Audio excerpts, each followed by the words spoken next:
Welcome back to Straight Talk. We've had it confirmed Chris Bowen is going to run for the Labor leadership against Anthony Albanese. And the giveaway, Laura, this morning in the news alert was that he's doing it in Braemar Street, Smithfield. And this is the street where he grew up.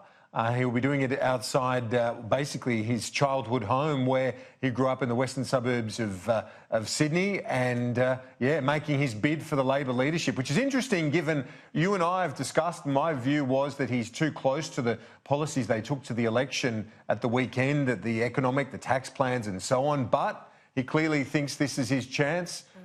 He will have to distance himself from those policies pretty quick smart, though, if he wants a fair crack at this, I think. Yeah, I can't wait to hear what he has to say because he has a lot of explaining to do. There must have been a shift in the numbers because he didn't jump to this decision. He's been testing the water, testing his support within the party, at least within the factions and the powerful figures within Labor over the last couple of days. You'd have to think that a lot of the numbers that were supporting Tanya may have moved in behind Chris Bowen, even though Tanya Plibersek is from the left, he is from the right faction of the party. I agree with you, Kieran. Yeah. He is going to need to do a triple backflip when he speaks this morning in terms of distancing himself from the divisive policies that were so soundly rejected at the weekend. What does he say about negative gearing? What does he say about franking credits? Now, if he is to come out today, Kieran, and say what Tanya Plibersek said on Sunday, and look,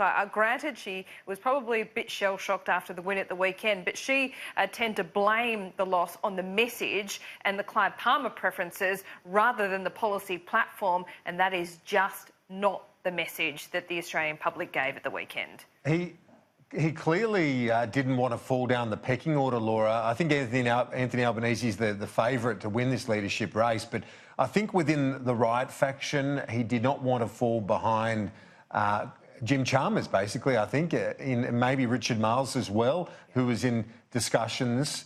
Chris Bowen does not want to fall down the pecking order. He's already copped enough flack, I think, off the back of this election, in his view, and he thinks, well, I'm going to keep fighting because I don't want to, after all these years of commitment to the cause, I don't want to fall further down the pecking order. He might win, who knows, but I'd be surprised given the rank and file support that there will be for Anthony Albanese.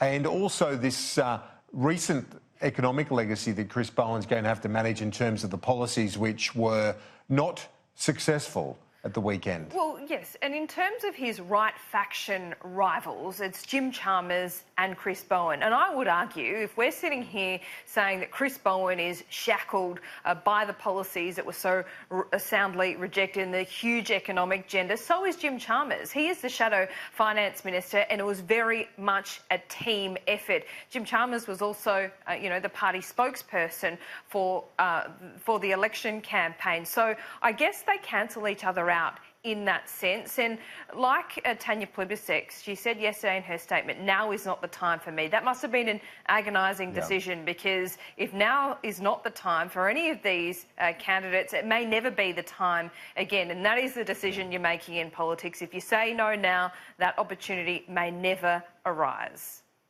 And Tanya Plibersek was, I think, the favourite, and it was because of her young family. She made that judgment, and I'm sure it was about the young family who she spent so much time away from. Let's wrap up now just quickly on the government lineup. I think, what's interesting, an appropriate choice that Christian Porter is made the leader of the government in the House. Good prediction, showed himself Gilbert.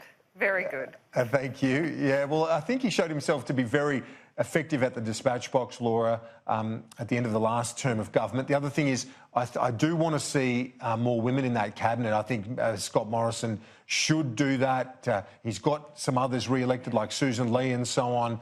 I think he should see this as an opportunity to deal with one of their weaknesses, and that is women in the senior ranks. Well, Christian Porter's definitely got the banter. He's a raconteur. He's proven that in Parliament. He was even asked in an interview yesterday, Kieran, you ran a scare campaign, and he said, well, it was scary, and it was one of those pithy lines that you'll see more of